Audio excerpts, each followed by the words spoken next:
everybody. Welcome back to Podcana episode 18. I'm once again joined by, I guess I'll call it Lorcana phenom, Kawa. Kawa, how are you doing? How was your week sort of in Lorcana been? You been playing? I've been playing a bit this week. I'm not going to lie, I took a little bit of a break after the tournament I played with Raven 2 weeks ago. Flipped some cards this week, though, selling a few things, a few foils, which was nice. But yeah, been really enjoying all of the leaks and all of these new cards that we've been seeing for set 2 that have been coming out. But yeah, just kind of chilling, preparing. Actually, I'm going to be preparing this weekend for a major tournament that's going to be happening on this Sunday, where myself, Howling, Specimen, Raven, a lot of my friends are going to be playing in, and I'm pretty sure winner gets 2 booster boxes. So super excited for that. Excited to see what decks people are going to bring. If it's going to be all Ruby Amethyst, if people are going to tech their decks with specific things to beat certain matchups. So yeah, I'm really, really excited. How about you? Have you been playing much? Oh, you actually did win something this weekend, Brendan, didn't you? You want to talk about that a bit? It's just locals. Like, so I have a somewhat competitive locals that happens on Mondays where they actually just run 4 rounds, best of 3, and there's an undefeated at the end of that. And yeah, I brought a different variation of the Ruby Amethyst list. We did have a Ruby Amethyst deck tech go up on the channel with Moyen once again. If you're looking to understand Ruby Amethyst, look at a solid build of the deck and understand, a lot of the fundamentals that go with that, I would recommend checking out that video. We also had there's a gameplay on it, and we had an incredible game versus Sapphire deck. It was very, very close, and I think you'll enjoy it a lot. But I took a different version of the deck to this local. So the thing about Ruby Amethyst right now is it's weird. It's gone through some iterations. Let me walk you through the short history of Ruby Amethyst, because that's very contextual. So initially, Ruby Amethyst Control came out. People playing 60 cards, etc. It's like, oh, it's this great control deck. And then people realized that in the mirror, they were going to fatigue. So they were going to 0 cards, and their opponent was basically trying to stay a card up on them, and they would stop drawing cards. It became a match of attrition. Someone would run out of cards, and they would win that way. Well, there's ways you can get around that. People started running more than 60 cards, so they would have this inherent card sort of deck advantage on their opponent, and they could draw more cards more freely and stay up on cards their opponent would run out. And then we came to the era of Magic Broom plus Mickey plus Pocket Watches, shuffling a lot of cards back into the deck, plus Befuddle on the broom, which is an infinite loop of, befuddling your broom back in, your broom shuffling your broom back in. And basically there's like this little infinite loop that happens in terms of not decking. But the game still kind of ends-ish. So what's happening is you're using that loop at the end of the game, but while that's happening, you and your opponent are trading the rest of the cards that are sort of in your hand, right? Which is like, all right, you drop your Mickey Brave Little Tailor, they use their 3rd Dragonfire. Okay, you drop your 2-drop, or your Maleficent, quest for 1, but it's fine. It's just a threat on board. And they're like, okay, they drop their, they have to be prepared. It just becomes this weird attrition match at the end, which is pretty fun. But I decided to take a new deck, a new take on the deck, which is I ran 10 evasive characters to try to go under. I also found that Ruby Amethyst, specifically those decks, specifically the decks that are hyper control and running each other into this infinite loop endgame, they also get dunked on by aggro. Like, they are not consistent against aggro whatsoever. You can beat aggro, but specifically green decks are really hard for you. Like, Cusco is hard to deal with. The just-in-time decks can absolutely just stomp you because there's nothing you can do about them sort of having a good curve. So I wanted to play 10 evasive characters, which is 4 Pongo, 4 Goofy, and 2 Jetsam, in order to beat the mirror. So what I'm doing is I'm trying to go under in the mirror, so my opponent, quest very aggressively. But also, by playing those characters, I'm taxing my opponent's removal. Because you play a Pongo, it's very likely in the mirror that if your opponent doesn't have an opposing Goofy or something like that, they're going to Dragonfire your Pongo. Okay, so you have 4 Pongos, they have 4 Dragonfires. Okay, you play Pongo and Goofy. You have 4 Dragonfires, they have 4 Maleficents. I mean, this is very top-end curve. It's very inefficient to be moving Goofies and Pongos with Maleficent, but they will do it. That's how they get away with it. But once you get up into this, 10 range and you add these Jetsams, which don't quest for a lot, but they also kill opposing Pongos, it's like your opponent will run out of Dragonfires, Be Prepared, and Maleficents. And you're also doing this throughout the early to mid game, so they have to be able to draw these cards, find these cards. Like, you're heavily taxing your opponent's ability to remove threats on the board. And the key key to the deck is actually to not overcommit to the board. And yeah, just tax those removal cards out of your opponent, stick a threat on the board, just outquest your opponent. There's really not much they can do, to be honest. It feels very, very favored in the mirror. One other upside to the deck is that it competes way better against aggro. So you're dropping things onto the board on turn 4, on turn 5. They might be understated evasive characters, but sometimes that's all you need for these cheesy just-in-time decks or some cheesy Cusco deck, like or Lilos. Like if people are landing early Lilos on you, a Pongo is like, it's a decent card, right? A Jet Salmon, it's decent. It's something that can actually compete against the board. You can't be sitting there as a control deck, sitting there like, oh, I'm gonna Dragonfire this Lilo. Like, no, you will just lose the game. Or I'm gonna be prepared this board with, you know, a Lilo and a Maleficent that quest for 2 on the board. Like, you will just lose every single time. So my thesis is go under in the mirror, compete more on board against aggro. Aggro is still one of your harder matchups. And then when it comes to the other most popular deck in the game, which is Amber Steel, that deck is a buy for Ruby Amethyst. It should be a buy. That's your easiest matchup by far. Ruby Amethyst, Amber Steel can tech against it. They can use some Hades, like infinite loop kind of stuff, but ultimately you should be able to out attrition them and beat them. If they get onto board really fast and they have the Hades loop, they can beat you. But beating Amber Steel is all about heuristics. It's all about denying any value off Rapunzel. It's all about denying value off of Stitch Surfer. So you're controlling how many characters they have on board. As they curve in at turn 7, you might Dragonfire something inefficiently in order to get the Stitch, get a character off so Stitch doesn't draw cards. But like one of the biggest mistakes, and I know I've been rambling a bit, one of the biggest mistakes you can make that I see players make all the time with the Ruby Amethyst decks against Amber Steel is they play Maleficent, the draw card, Maleficent Sorcerer, right? The 2/2. And then on turn 4, they sing Friends on the other side. And the opposing Amber Steel player has an Ariel on board. They trade into it. And then now it's their turn 4. And now they draw 2 cards with Rapunzel. You should just cast Friends on the other side. Hard cast it. You should never tap that Maleficent. You should never tap a 2/2. You should never do that. You should never tap anything where the opposing Amber Steel player can trade into it, survive, and then draw cards off Rapunzel. Rapunzel needs to be the most dead card in their deck. If you do that, you, via having your draw through Friends on the other side, through Magic Mirror, which is less consistent because they have Beast, you will outdraw them, you will out-attrition them, and you should beat them very, very easily as a result. So that's sort of where I am, Kawa. I know it was a little bit of a rant. I can pop up the deck list that I played here on the podcast. So if you're watching the video version on YouTube, you'll see it right now.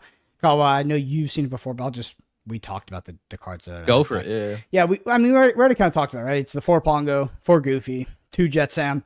Other than that, it's pretty standard. It's cut a lot of cards that, we've cut from earlier versions of this deck, to be honest, which is like the 3-drop Aladdin and the 3-drop Elsa. People are like, why are you not playing? Yeah, Queen. Yeah. Like, those cards are just not very good, in my opinion. I mean, Queen competes at the 5 slot for Rafiki. Goofy. Not Rafiki, but the 5-drop is Goofy, but it's also Maui. Maui is like, so your 5-drop is really contested, and I don't think Queen values his characters at all.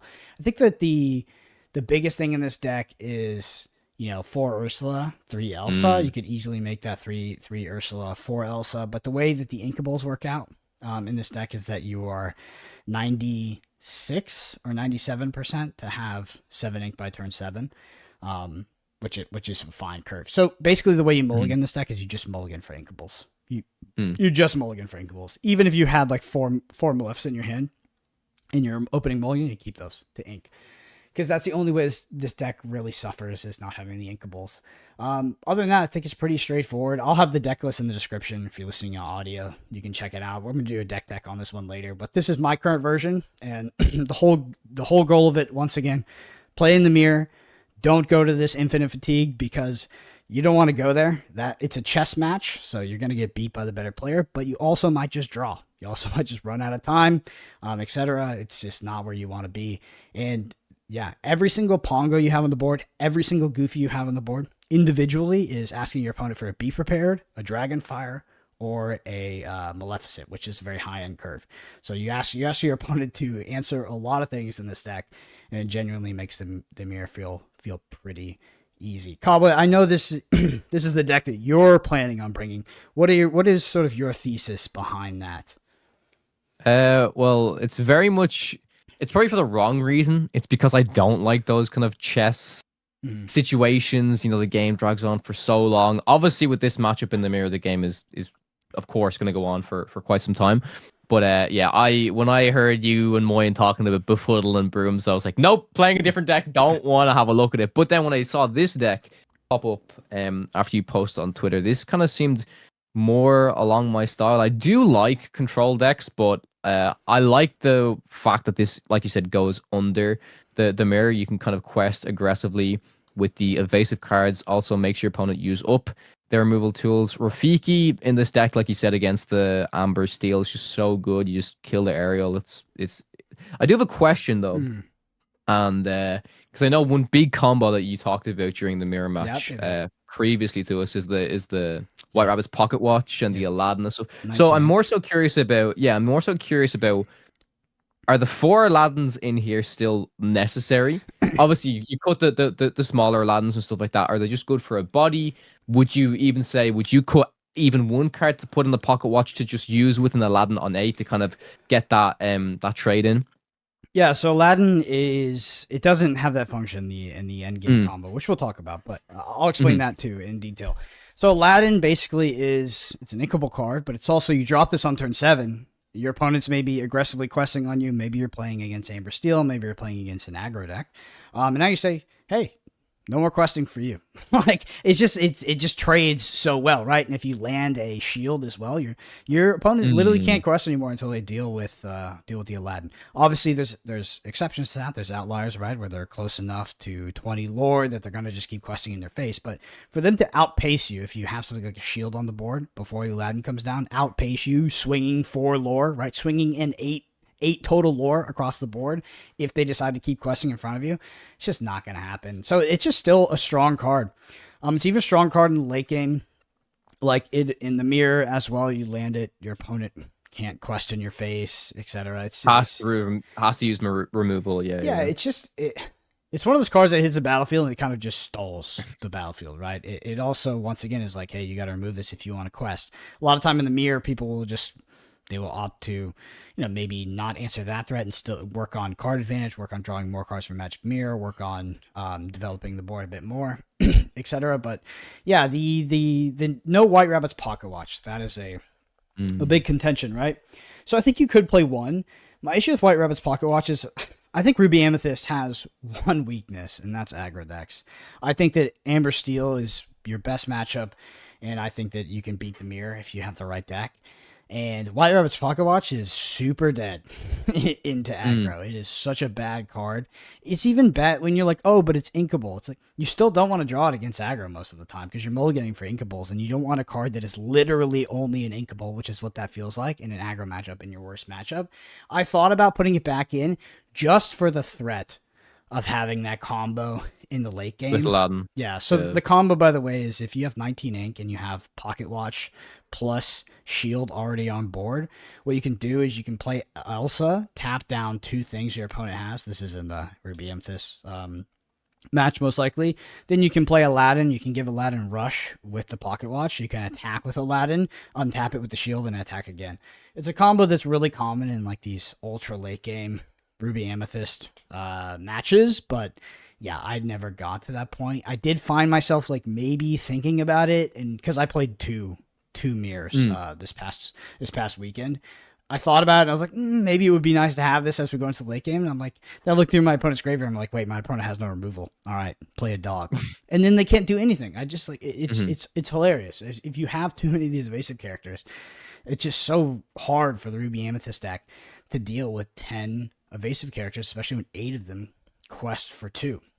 But yeah, I still think even with this list, your worst matchup is aggro. Aggro. Yeah, aggro by far. It's honestly not pretty close. But when you talk about not wanting to go into the late game, you're still gonna go to the late game in the mirror. Oh, of course. Yeah. You'll still go pretty late. It's just the biggest mistake you can make in the mirror is overcommitting to the board and letting your opponent get a lot of value out of Be Prepared or something like that. Like, I will often be holding things in hand, especially if I know my opponent either has a Be Prepared or has the chance to top deck it, like maybe they're cauldroning for it, drawing cards. Like, just questing for 2, when my opponent is questing for nothing, is enough of a threat in the control mirror that they still have to answer that. And as soon as they answer it, like maybe they Be Prepared to Pongo, which is a big win for you, you're like, boom, goofy. It's like, here's another question. Like, it's just tough. It's just tough for them to deal with. I think that it's very, very favored in the mirror. I'm not sure. I guess you probably lose a bit of equity into Amber Steel, but I think that matchup is so favorable that you can afford to lose that equity. But yeah, Kawa, we should definitely practice. Oh, we're gonna test with this for sure. I'm excited. Yeah, because I think if you expect Ruby Amethyst to show up, this is the deck that you bring, in my opinion. I think it's definitely going to show up. I do also think that majority, because I know even when I attended the last tournament, majority was Amber Steel. And if you're saying it's a free matchup against Amber Steel, then yeah. I say that with the caveat that a lot of Amber Steel players are trying to find a way to beat it. Like, they are working hard. Like, so this past weekend when I played, there's probably the best player at my locals is an Amber Steel player, and that's just what they play. And they specifically tech their deck to just beat me. And I met them at round 4, so we were paired away from each other, and we met for the undefeated. And they were the only one that, in the past 10 matches of Lorcana played that took a single game off me. We ended 2-1, but they took a single game off me, and basically they did that by getting on the board too fast. When I got to my turn 7, I didn't draw the Inkable for 3 turns, so I got time locked pretty hard. And then they had the Infinite Hades loop, and it was just, they landed 4 stitches in that game. So it was on the higher end of what that deck could possibly do, and it was still a close match, to be honest. I think that if you expect Amber Steel and you expect Ruby Amethyst and you expect traditional Ruby Amethyst list to show up, oh my God, you bring this. I think you'll absolutely destroy everybody. Is Moyen going to that tournament by chance? I don't believe so. Yeah, no. I don't think he's I don't think he's flying over for this one. But yeah, I played Amber Steel as my last matchup in the previous tournament when I was playing the kind of traditional one. And the only card that really kind of gave me problems, which again, it probably really depends, right? If you're just drawing a huge amount of cards, which this deck obviously does, it's probably not too bad. But You've Forgotten Me is actually a pretty good card. To play around it. Yeah, for sure. And that's why I did not play around. Well, I say I did not play around that. I just was playing what I had my hand. It was a really bad hand, it wasn't drawing any of my inkable cards like that. They do the You Have Forgotten Me, and like, well, that's pretty much game. I do agree that it really seems like when you're playing this deck, if you just draw poorly, it's like with any deck, right? But especially with this, when you don't draw your inkable cards, it's like, well, I'm just waiting for that ink. It almost never happens. If I had run the math on what happened to me when I didn't get my 7th ink by turn 7 over the course of 3 turns, the probability of it was like infinitesimally small. So it's fine. Like that happens in card games.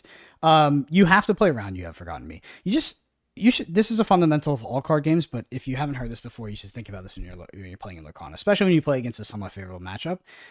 Actually, just any matchup. Just ask yourself, what do I lose to? Like, what cards do I lose to? If you're in a winning position, what do I lose to? Well, if I go down to 2 cards, 2 premium cards, maybe I'm holding a Be Prepared for a big board. If they overcommit the board, etc. And then they're going into turn 4 or they're going into turn 8, and You Have Forgotten Me beats you. Then maybe you should stop committing so many cards to board. Maybe you should just be like, okay, I'm winning on board, draw a card, pass. Right? Why? You don't need to be spending your mana every single turn when You Have Forgotten Me could totally blow you out. Again, in the match that I lost to that player on turn 8 or something, they did double You Have Forgotten Me on me, and yeah, that was disruptive. Wow, yeah. Because I was playing around it. Because Rafiki's actually garbage in that matchup. It's okay, even if you trade it into an Ariel. Wait, you think it's garbage in that matchup? Really? Yeah, I'll tell you why. So you trade it into an Ariel, and then something with a 4-butt hits it. It's bad. Like, you can't do it, like, outside of them tapping their Ariel on turn 3, which they should never do, or turn 4, which they should never do, to sing a song. If you attack an Ariel with Rafiki lives, and that's a downside for you. That's a big downside, because now they can hit it with their Beast, they can hit it with their Rapunzel, they can hit it with all these different cards, their Tinkerbell, and then they get those damage counters. They get 3 damage counters, and boom, Rapunzel again draws 3 cards. How do you lose that matchup, Kawa? The only way you lose that matchup is if they draw cards. If you deny them all the value they could possibly get of Rapunzel, they really, it's so unlikely they will beat you. Stitch is harder to deny because they're going to naturally curve into that. And you shouldn't be using Be Prepared on shitty boards with like 2/1/1s or something like that in order to not deny a Stitch drawing. But that is how they beat you, is with Rapunzel. That's why Rafiki is a bad card in that matchup. Even if you trade into an Ariel, if they go back and hit you with a Beast and then draw 3 cards, oh man, you lost. You lost that exchange. You lost that exchange. So that's why Maui is like one of the best cards. Because Maui trades with everything. So Maui can come down, trade with something, and they can't attack into it. If they attack into it, it's 2 for 1. So they can't get value out of Rapunzel. If you're opposing Amber Steel player ever, you'll see them do this. I promise that someone will probably do this. If you play correctly and you deny 100% value of Rapunzel as much as you can, you will see an Amber Steel player smash their own character and then Rapunzel. That's about the best thing they can usually do with Rapunzel. And that's hilarious. Obviously, they can, I think it's Hans. They can Hans and, tag ping. it. Yeah, but you just kill that Hans with like a Rafiki or something, and it's not that good. Them questing with their Hans, losing it immediately because you trade with it on board, and then drawing a single card out of Rapunzel, not that good. But you'll see them smash their own thing, and that's not good either. They might net one additional card, so they're like jumping all these hoops to be like, draw 1 card. It's you genuinely counter them. The one thing they can do to you is the Hades loop, so they just keep a Hades in hand, and then they play Hades to board, and basically they will always have board presence, and Hades is like hard for you to trade into. That's where Rafiki can come in and can kill it, but you don't really want to trade into the Hades. That's the problem. Because they just loop it right back. It's bad tempo for them, but if you're going into the late game, it's fine. They can keep a lot of cards in hand. They can do that stuff. So, ultimately, Amber Steel, very, very good matchup for Ruby Amethyst currently. Your worst matchups are going to be things like Amber, Amethyst, Emerald. Actually, your worst matchup by far is Emerald Sapphire, because they run the this deck. The Donald Duck with Ward. Yeah, that shit's pretty good against you. So Cuzco, just in Emerald in general against Ruby Amethyst, is like your opponent basically starts on 12 lore, because Cuzco comes down and says, "Do you have Be Prepared? If you don't, free 3 lore." You do that 4 times, like they only have to get 6 lore over the course of the game, and they're an aggro deck. It can be tough. But yeah, if you add Donald Duck, the Donald Duck with Ward in there, it's like Jesus. That matchup is very hard to beat. You need a lot of Be Prepared. You need them at the right time. What other decks would you be considering for this tournament, Kawa, that you're looking at? So basically, this is my deck that I'm going to be bringing, basically because I have the most experience with this deck, and it's kind of like I said, the type of deck that I like without getting too crazy into the kind of the chessy matchup. I think Raven's deck that we talked about last week, which there should be a deck tag coming for that soon too, is genuinely pretty decent. I probably prefer that deck over Amber Steel, honestly, because I mean, I know he played against a lot of Amber Steel and just, I mean, he said it was easy. Again, this is, I don't know, like there's, it's like we were saying, Lorcana is such a technical game. If they make a mistake, then it's like, well, then of course it's easy, right? If they're playing well, then maybe it's tougher. But I think with the aggressive questing for Emerald, I think that can do a lot of work. And there's a lot of different pairings that you can do with that, right? Like I've seen Emerald Amethyst, which is super good. We've seen, like you just mentioned, Emerald Sapphire is super good as well. But I think it's super good. It just counters. I think it's pretty good. I've seen a few different people run it, and I think it's decent. Yes, obviously it does play pretty well into our deck that we're talking about here. But it's funny because a lot of those decks or have really bad matchups or relatively bad matchups into Amber Steel. So there is a bit of a rock, paper, scissors happening in the metagame, except in my opinion, Ruby Amethyst and the correct build of Ruby Amethyst is just like the gun of rock, paper, scissors, because it can still beat the aggro decks. But currently, Amber Steel does really well against aggro decks because it has sort of agnostic board clear, right? AoE board clear in the form of Grab Your Swords and Tinkerbell, Shift Tank, and stuff like that. They can deal with a lot of these aggressive threats. Aggro beats these like really clunky hyper control decks most of the time, and then control beats the mid-range decks, which is the Amber Steel. And yeah, I think that you can beat all of those if you build your deck correctly. That being said, I have a question. Go ahead. So with, obviously we're going to see a lot of new cards coming out soon for set 2.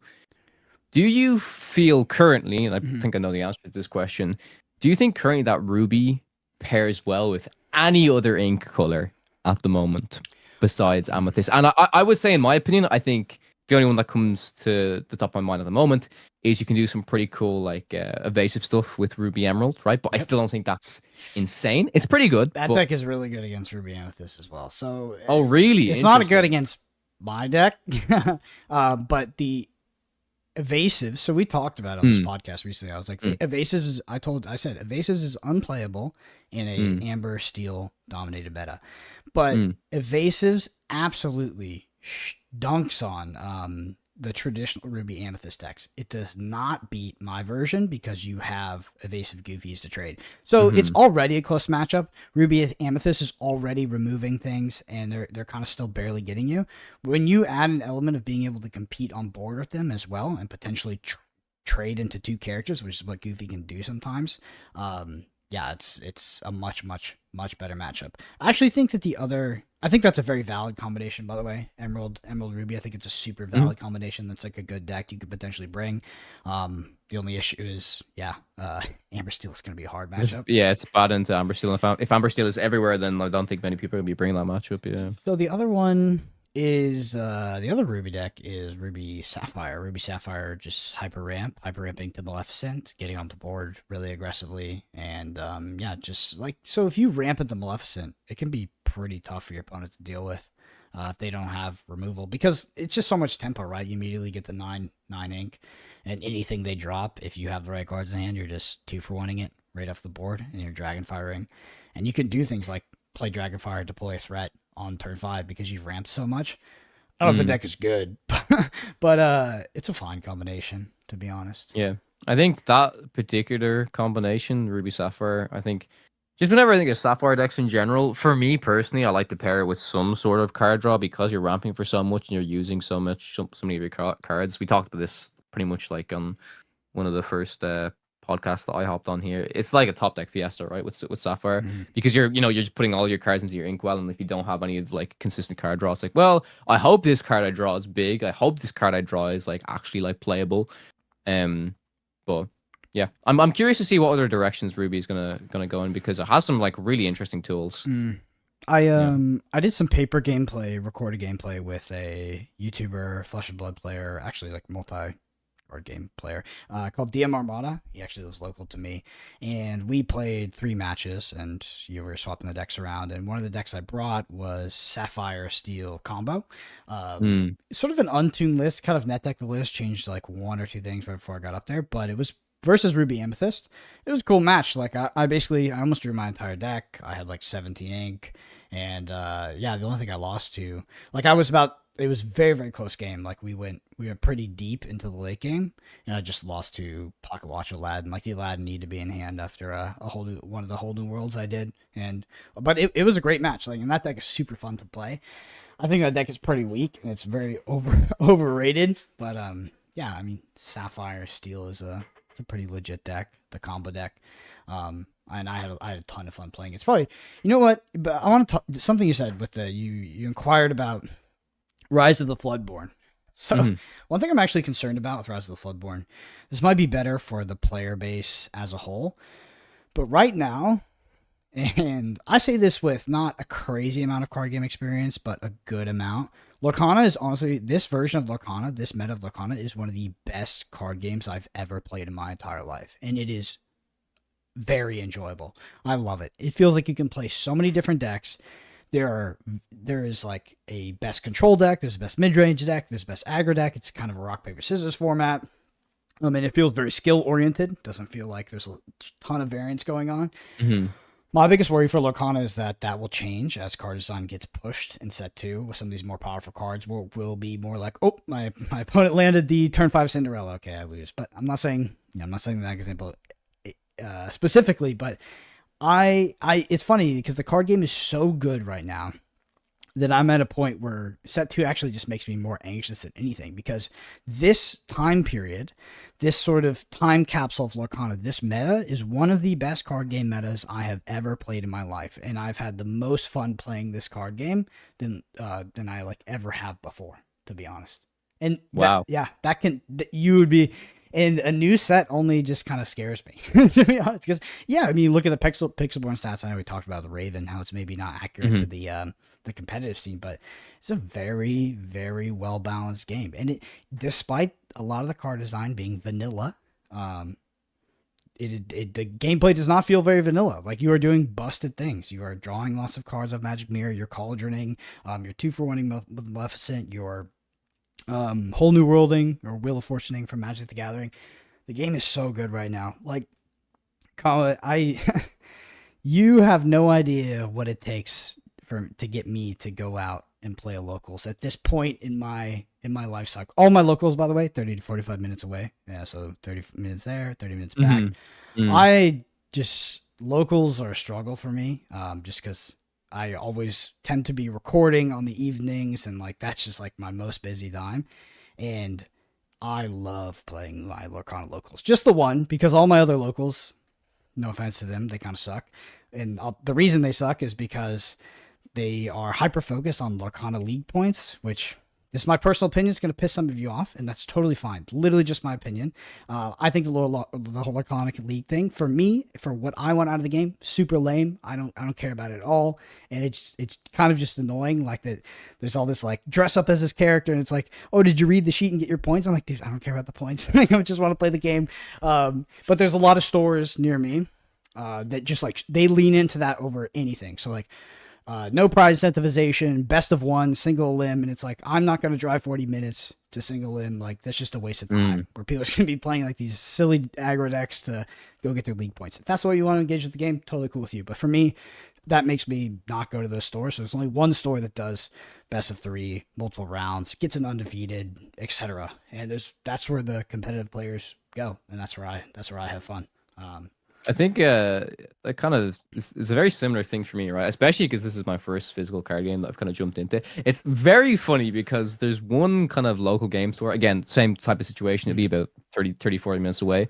And I could have the opportunity to go on Saturday before this big event on Sunday, which could be a good experience, right?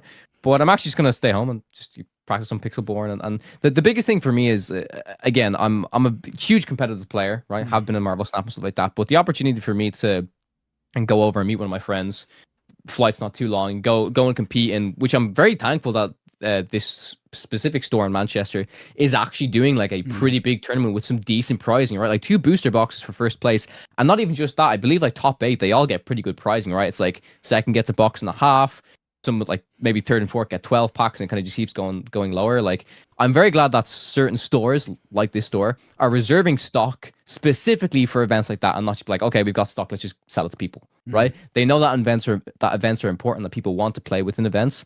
And at the end of the day as well, like I said, I love playing competitively and stuff like that, but I'm getting to hang out with my friends and just play a card game that is genuinely like so much fun to play. Like you said, like, I looked at Lorcana, saw it before, I was like, okay, this game looks pretty decent. You know, I'm not too engaged within physical TCG stuff. And then, man, one trip to the Ravensburger booth in Gamescom, I was hooked, man. Oh my god, literally, like the game is so much fun, so much fun. So yeah, I'm extremely grateful to have all of you guys as well. Like, you know, this little group that we can just, you know, talk about the cards and get excited about it with. You know what I mean? Because I think that's what the most important thing for me within card games is, right? It's like having people with similar mindsets, you know, always trying to break the game. You know, if I'm like, Brendan, what's the next best deck?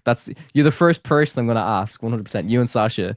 That's secretly how you actually get good at card games. Is just to surround yourself with good players, which is that's like any success I've had, which is not much. Is just, I got lucky and I surrounded myself with people who are good at the game, and they force you to get better and they help you get better at such a high rate. And yeah, you know what's funny, Kawa? I talk about really enjoying locals right now. Oh, you know, we talked about playing on Pixelborn too.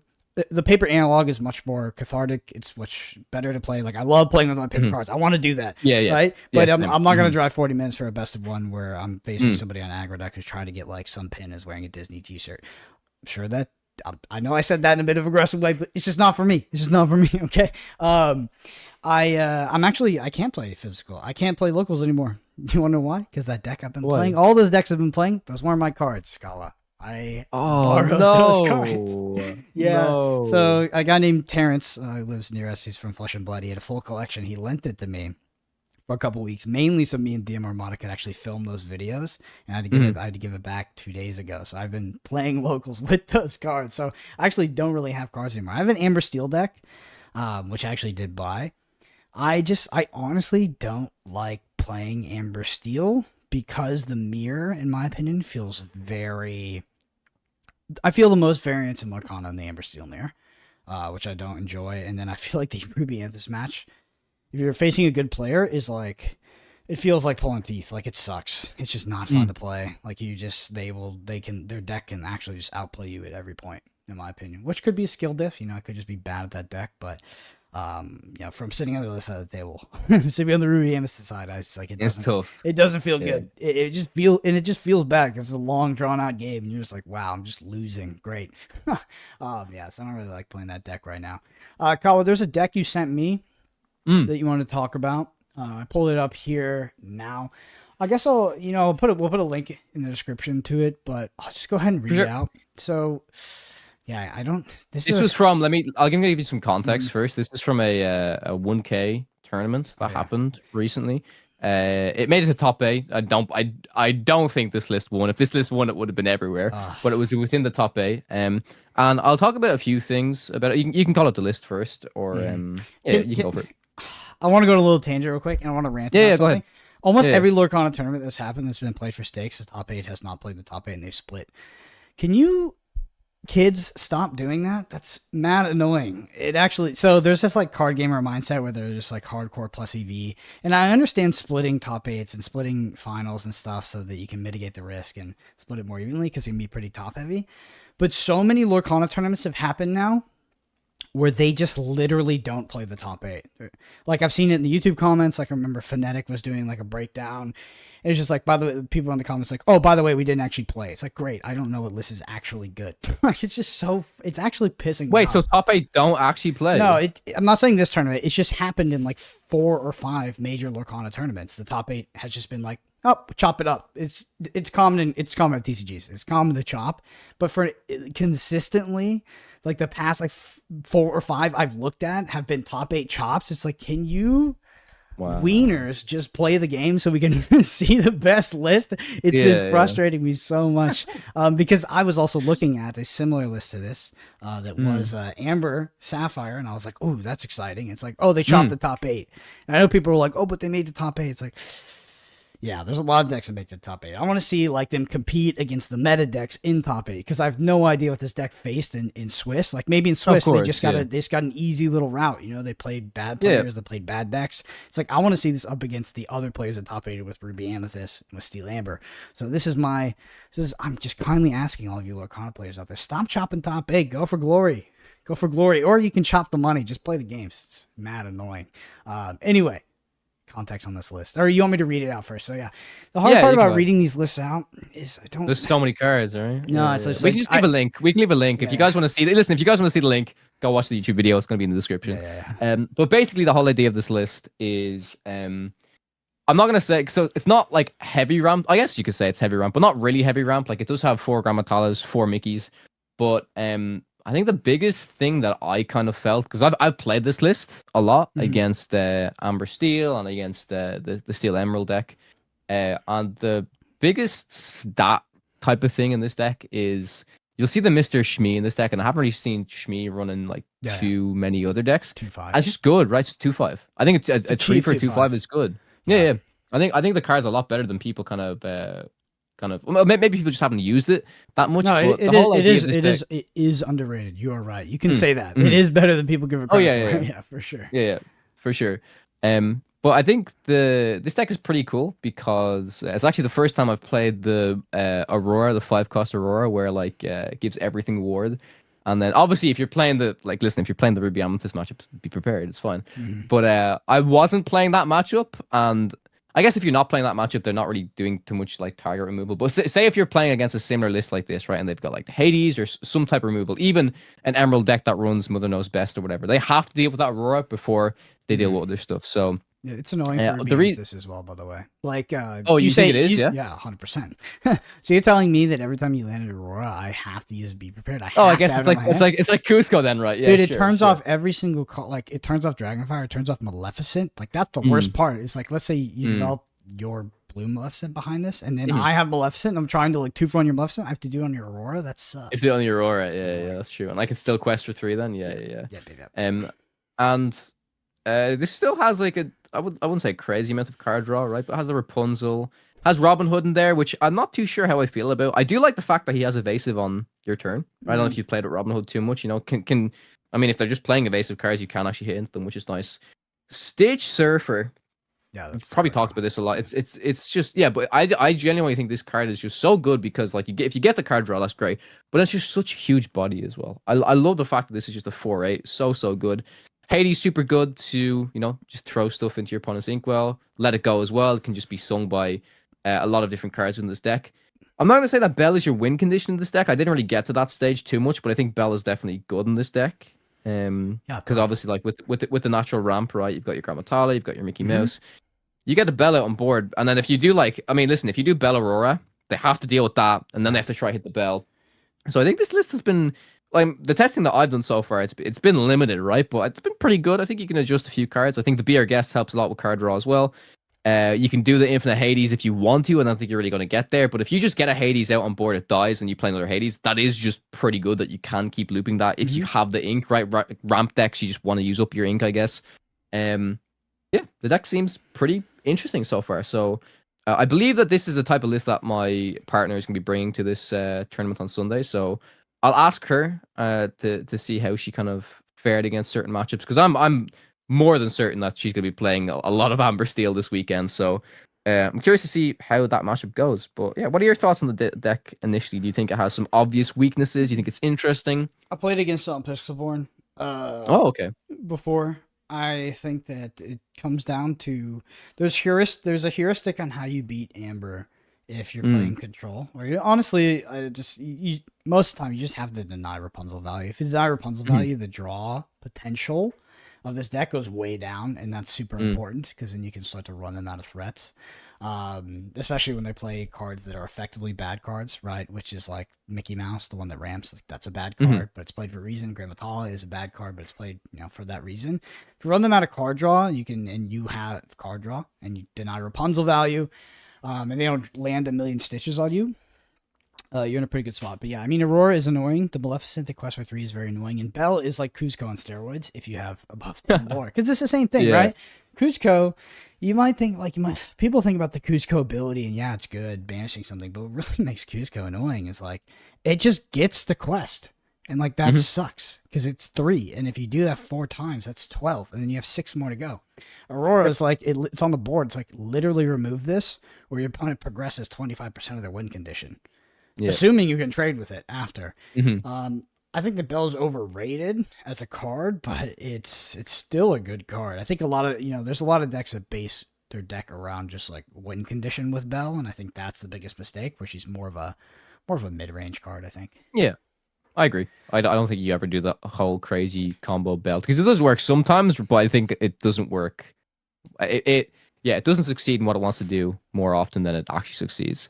So I think the deck is interesting. Like you said though, it's so funny, right? Because it comes back to the whole thing that you talked about, where you talked about playing the 3-cost Maleficent in the Ruby Amethyst matchup. You're against the aerial lever, you cast the friends, so they don't gain the Rapunzel value. I mean, that's why Mickey in this deck, it's just a 1/3, but then if they just quest with anything, you just tap it, you do Rapunzel. It's probably going to be, it's most likely going to have 2 attack, right? You just hit into it, Rapunzel, you got 2 cards. It's that's how you kind of start kicking, right? And if you play against players that aren't aware of that, then this deck's actually suddenly really good, right? You know what I mean? I think being an Amber player, there's just a huge difference as you play against players that don't know how to correctly mitigate your Rapunzel, and then when you play against ones that do, you're like, this is so annoying. It's so hard, right? Can you stop doing that? Can you please sing your friends on the other side? Because it is very frustrating. Because that card will just rot in your hand. Rapunzel, as playing Rapunzel, you obviously can ink it, which is great. But that's honestly one of the biggest level ups in Lorcana, I think, right now, is just correctly play around cards, which is like the most generic way of saying it, but specifically just Rapunzel, because like a lot of these players that are playing Rapunzel are that's their game. That's like part of their game plan. They're like, oh, I played this Ariel. They play Maleficent. Oh, I'm gonna trade it. And then my turn 4, I hit my Rapunzel. And then when you cast hard cast friends on the other side, they're just like, they're not in a terrible spot, right? Because their Ariel doesn't get traded. They can still sing with it. It's like, but most of these Amber players are hinging their game plans off of drawing off Rapunzel. Like it's just so key to Amber, because I mean, let's be honest, Rapunzel is just a busted card. Like it's just busted, but it's balanced because you can kind of play around it. You can't always play around it, but you can kind of play around it. I think the list is good. I think that a lot of lists in Lorcana are good, and that might sound like a weird statement, but it's just statistically true, and I think you can play a lot of things and see success with this. Would I take this to a 64-player tournament with a cut to top 8? Probably not, because it doesn't really have the modality that I want, that I feel like I can get in some of the other decks that are genuinely overpowered, in my opinion. And when I say overpowered, I mean overpowered slightly, because Lorcana is a super balanced game, but I think it's a good deck if you enjoy this kind of gameplay, you enjoy the mid-range style of gameplay. Like, I'd probably play this deck over Amber Steel, even though your aggro matchup is probably worse. Your aggro matchup is probably worse than this. I'll tell you the exact situation. You're probably gonna laugh. It actually comes back to how you just said that you borrowed your deck, right? So it's like, would I bring this? Okay, so in a deal world, there's 3 people. So I share a collection with my partner, right? Because there's no shot I could just buy 4 of every card myself. I mean, at EU prices you can. Okay, at EU prices I can, but so we share a collection, and Raven owns none of the cards. So we're basically going to this tournament, all using the same collection. So we all have to use like a decent deck with different color inks, right? So I'm on the Ruby Amethyst because Raven doesn't like control. And then we have the situation where it's basically between Raven and my partner, where Raven can stick with the Steel Emerald deck, or can even try this Sapphire Emerald deck, and then my partner gets to play Amber Steel, which is pretty good. But I think, Raven loves that deck, and it's not the situation where he's like, Kawa, I'm only playing this deck. He's like, it's your collection, you can do what you want. But I think it's gonna be fun, right? Like my partner very much wants to come into this and try to see if this deck can do something cool. You know what I mean? And I think that's gonna be interesting, right? It's like, imagine we just all brought Ruby Amethyst, but then are we like? Yeah. Imagine we all made the correct decision. No, I'm kidding. But, yeah, that's the situation. But I'm excited. I'm genuinely excited to see how the deck does, right? Because like into a 64-player tournament, it could be interesting. Yes, majority is probably going to be Amber Steel with a lot of Ruby Amethyst as well, but maybe the deck does okay, right? And I hope it doesn't just it's not gonna be one of those things where it's like top 8. I gotta tell you, if you make it the top 8, and these people they ask you to split. If you don't snap, say no, and you gotta say it. It used to be no, insta. Don't think about it, just say no, and don't if they just walk away. If you don't do that, I'm disowning you. You know what? You know what the best response Podcast is? ended. When people ask you to split when they ask you to split, and there's outliers. You get the World Championships. It's 50K to first, 10K to second. You're like, hey, you want to split?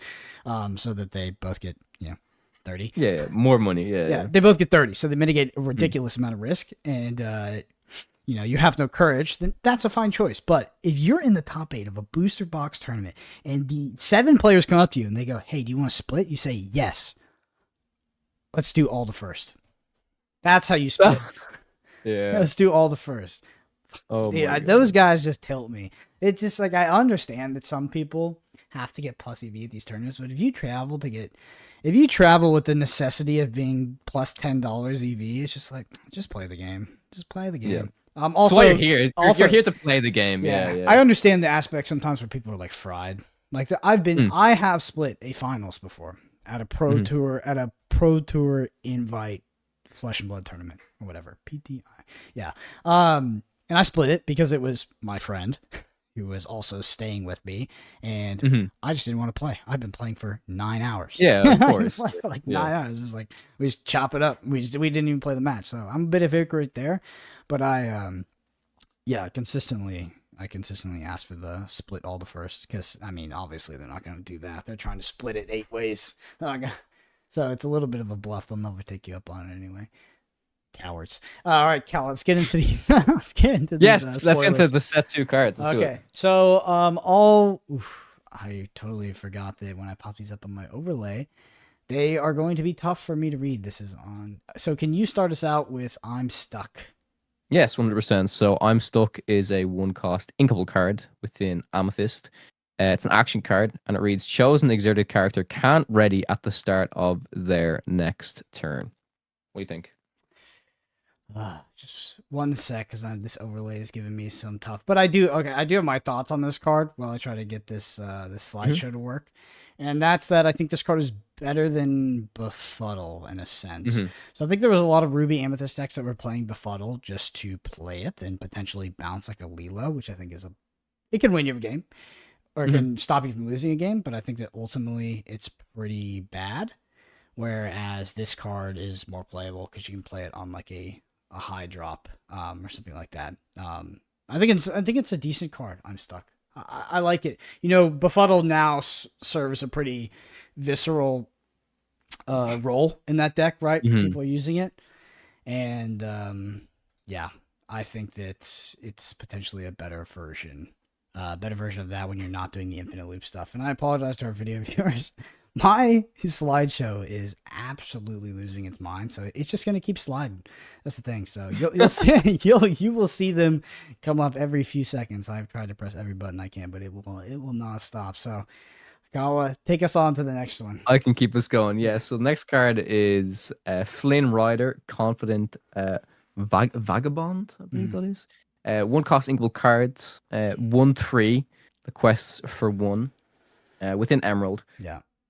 Do you think you slot this in instead? I mean, No. The only thing, okay, you've got Storyborn, you've got Hero, you've got Prince. Those tags will probably matter in like 4 sets to come or whatever, right? But like, do you think you slot this in instead of a Duke? Like, do you think a 2/2 is just always better than 1/3? Yeah, definitely. Yeah. Yeah, this is Olaf and Emerald. So the reason this card exists, in my opinion, or what I think will happen, is there will be a shiftable Flynn Rider coming. I think that's why this card exists. Interesting. Cool. All right. Next card, we have excuse me, Cogsworth, which is a 2-cost. Oh my god. Let me get a excuse me. Can't handle the pressure. I know, this card is just too good, guys. Cogsworth is a 2-cost inkable card within Sapphire. Talking Clock, 2/3. That quest for 1, and its ability: your characters with Reckless gain when you exert it, gain 1 lore. Yeah, I think very interesting. Magical Christmas Land is bad. I think if there's it's like a toolbox card. If there's like a meta where if Recklessness becomes like the best deck, like, yeah, you might play this card. But I just think it's overall a bad card, to be honest. It's cool interaction. So the main takeaway for something like this is like you can see the design of Lorcana expanding, right? Because prior to this Cogsworth existing, Recklessness just meant I cast Recklessness, that character can't quest. Simply, you cannot gain lore. That is what that meant, and now this is changing the paradigm of what was a design tenet before. Yep, correct. Next card we have is a super rare 5-cost inkable, also Cogsworth. 2/5 can quest for 2. Has shift 3 ward, and then your other characters gain resist +1. I think this card is pretty cool. I mean, listen, we've talked about resist already. If we're just talking about the resist keyword alone, we've seen kind of how powerful that can kind of be.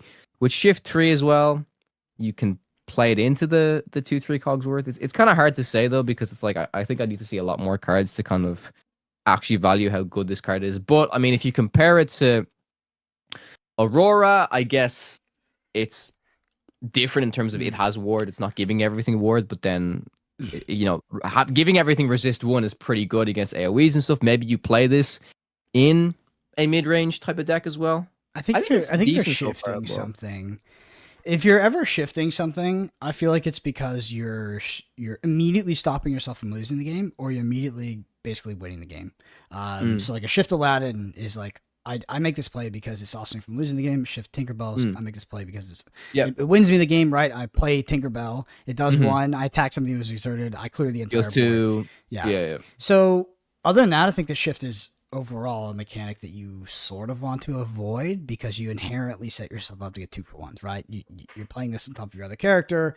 Now, when it dies, both die, right? You 2-for-1 for yourself. So I think if you're evaluating Cogsworth, you should evaluate him without the shift, unless he's broken, right? Unless when he comes down, if he comes down on 3, it just auto wins the game. So we look at like the Bell, right? The Bell that makes you discard. That's a card that you would potentially shift into. Like, it's super powerful. Because it's incredible. Yeah. Cogsworth, in my opinion, not that. It does make early combat pretty nice for you, especially if you're like playing into aggro potentially. But yeah, it's okay in my opinion. It's also not really congruent with where I see Sapphire right now, but obviously that will change with the context of the set. Yep, for sure. Next card within Steel, 3-cost Inkable, the Prince. Never gives up. 1/3 with a bodyguard, can quest for 2, and also has resist +1. Man, a 3-cost 1/3. That doesn't seem insanely good, especially since listen, with bodyguard, a card like Rafiki can't just trade into this right because of the resist +1. This card gets absolutely dunked on by Smash, right? You just smash this. Maybe not dunked on, but like it's good, right? Smash. Oh, it does as well. Oh my god, yeah. Okay, never mind. Decent, This card's actually better than I thought already. Just by talking about certain cards, yeah. This card stops all the 3-cost answers. Is it good enough though? Is it yeah? It's good. Gaston's probably one of the few cards that's good against this, right? You would play this. Yeah, Gaston is good against this. You would play this. In the so the decks that currently try to like Lilo Simba cheese you. I mean, honestly, that is already Amber Steel, like a lot of versions of Amber Steel. Yeah, if you go Lilo, Simba, the Prince, it's actually pretty good, yeah. It's actually kind of annoying. Like, that kind of just sounds like win the game to me. Your opponent, how do they beat that? They like have to shift tank you on 4, and then you've already gotten so much value out of your Lilo. This card is actually... I don't know, this card actually kind of annoys me that it exists because you're also questing it for 2. Like, this is such an aggressive card because you're questing it for 2 and it's getting bodyguard when you quest. Yeah, I mean, I can already see the Amber Steel build where this card is really annoying to deal with. Actually, yeah, because like they dropped the Lilo on 1, you don't have the immediate answer. Then they drop Simba on 2, they're on the play. You have to try to clear the Simba, which you already know is a pain in the ass. Now this comes in on 3, and it's also questing for 2 on top of that, denying you further access to the Lilo. Sounds like you have to play tank on 3, shift tank on 4. I think the card is great. I just hate it. I hate the design. To be honest, it sounds annoying. Yeah, when Floodborn launches, Brent's gonna be like, I fucking hate the Prince. He's gonna go to the tournament like, I lost against the Prince. Oh man, yeah, interesting card for sure. Okay, next card is Bounce, which is an action card with an emerald, 2-cost, non-inkable card. Return chosen character of yours to your hand to return another chosen character to their player's hand. So just to note, you can basically bounce one of your cards to bounce another one of your cards, or you can bounce one of your cards to bounce one of your opponent's cards. It seems fine, I guess. I guess like if we're ever, I know we saw that Merlin card right within Amethyst when you're bouncing cards. It gets, correct me if I'm wrong, but I'm pretty sure it's like it increases your lore for every time you bounce a card. No, or is it you draw a card? Let me actually double check. Yeah, one thing I would never. Go ahead. Yeah, sorry. Whenever one of your other characters is returned to your hand from play, this character gains +1 lore this turn, and it's a 1/5 as well. That's interesting. So I don't think he plays with Merlin. I think this just goes into this like Emerald tempo deck that plays Genie and plays John Silver and stuff. Does it make the cut? I'm not sure. So you have to bounce your own character, right? That is that's not conditional. So that deck wouldn't want to. Yes, right? You have to. You would love a card that said 2-cost, uninkable, bounce something. You'd probably play something. Yeah, that'd be so good. So I don't know if this card is good. I don't see myself playing it Merlin per se, but it could. It's just as an uninkable. The Merlin strategy is TBD, right? Like it's like who knows how powerful that is. Yeah, for sure. And the last card that we have here is Cinderella, which we all knew a Cinderella was coming for the shift. The crazy shift Cinderella. So this Cinderella is obviously from Steel. It is a 2-cost inkable card with 2/2 stats. Can quest for 1. When you play this character, you may draw a card, then choose and discard a card. It's basically just Simba, right? Simba's effect again. Yep, it is Simba, and it can be you can shift the big Cinderella onto it on turn 5 instead of playing it on turn 7. Yeah, I mean it serves a function. You're gonna want Mhm. you probably want to shift that Cinderella because it's so broken. Maybe you won't be shifting it into Ruby Amethyst or Ruby anything because they'll Dragonfire it. But yeah, it's a decent card. Also filters, which is sort of a key theme of Steel in the form of Simba, and now we see it printed in Cinderella again. It's good. It's good in combination with Cinderella, right? Mhm. The thing is like you see a card like this. The current way we understand Lorcana, you're like, okay, you play this card in order to shift Cinderella onto it because Yep. as a two, the stats on this are not great, but coming from other card games, if there's ever is it becomes a deck where you can interact with their graveyard or getting bonuses for cards in your graveyard or in your banished zone. Mm. Sorry, in this game, yeah, I mean this card could help facilitate that drawing, digging to your combo piece, then getting your combo piece that benefits off of a card in your graveyard. But I don't think we're getting that in set two. That's like more complex card mechanics. Yep, for sure. So yeah, that's all the cards that we have. Just to note, there are a few other cards that were technically leaked, such as Bucky, which is actually like the little squirrel from Emperor's New Groove. I actually never knew that character's name, but it's like Bucky, some new Minnie Mouse, and some other card as well. But we're not going to talk about those at the moment because like half of the text of the card is kind of cut. So we'll get to those cards eventually, probably within the next few weeks. But yeah, I'm really excited to just start to see more cards from Floodborn be released, and I think in October we're going to see like a mass amount of cards be released. So yeah, I know you said you're more anxious than I I am. am Like, oh anxious. my god, I'm anxious. what's to come? What's coming? What's The coming? game is But, too good. It's too yeah. good right now. Like I don't Set find. one forever. Yeah. Yeah, I mean, it's interesting. The game is really really good right now. Um, I'm interested to hear if you're listening to this or you're watching on YouTube. Let me know your thoughts on the prints and specifically that 1-2-3 curve with the Lilo, and if you think that might be annoying. It seems pretty frustrating right now. Yeah. Yeah, because I think the Lilo Simba is already pretty cheesy, to be honest. It's just you can deal with it. This one seems like it'd be harder to deal with. Also, Have interesting. you Mhm. have you played the Bodyguard deck much? The Amber Steel one? Because I've played a lot of it, and it's better than you would think. Yeah, Like, honestly, I I think it's pretty good. I played the Amber. Yeah, Amber Steel one. Amethyst. No, this is Oh, Amber Amethyst. Oh, I know what you're talking yeah. about. Yeah. So Spessie's deck, and yeah, Yeah. that card is. I mean, that deck is frustrating to play against, where you're just in timing out these bodyguards. Um, Yep. that deck just loses to itself, and it kind of plays itself. So that's why I don't like it, but Mm-hmm. it's powerful for sure. Mhm. Yeah, let us know your thoughts in the comments, what you think about some of these spoilers in the next set, and if you also agree that the Lorcana meta is super good right now. Because I wonder if other people feel the same way, or if they're complaining about. Because I mean, if you rewind it 2 weeks ago, people are complaining about Amber Steel. I'm sure now Yeah. they're complaining about Ruby Amethyst again, and then yeah, who knows? Anyway, Kawa, anything else you want to end on before I close this out for the week? No, I think we're all good. Just like I said, super excited to find or to see Gotta more get cards. you gotta get that win this weekend too. Better. Oh, I hope so. You I hope better so. you better spread the word. Don't split top If I'm eight. using your deck, you're like, you have to get the win. Yeah, for I sure. mean, it auto wins anyway. You're good. You're good. All right. If you're listening to this on a pod platform, you can go to youtube.com/podcana, Podcana, to check out the video version of this.